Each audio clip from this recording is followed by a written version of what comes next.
Yan, so kinuha na ng ID yung isang sasakyan. Sales manager po. Hi, sir. Thank you. Thank you po. Yan, so pinresenta lang natin yung ID natin. Okay, para makapasok tayo. Kasi kapag hindi ka taga dito, kukunan ka ng ID. So ito yung pinaka main road niya, hindi pa siya ganun tapos kasi nga ongoing development pa yung project natin dito.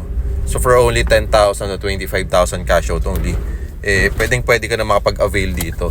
So especially sa mga OFW nating clients na malalayo, kahit wala po kayo dito sa Pilipinas, pwede po kayo makapag-avail dito. Kasi kami naman na pong bahala mag-process together with your SPA or yung attorney in fact po ninyo. So maganda po niyan, makakapag-avail po kayo ng property, 'di ba? So wala pang hidden charges, nakatayo na yung building, may mga amenities nang may enjoy, 'di ba? So sulit na sulit din.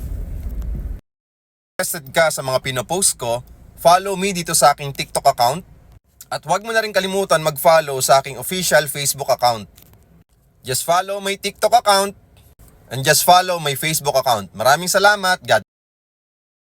You can see po, marami na po talagang nakalipat or nakatira dito. So follow me and message me sa mga interest.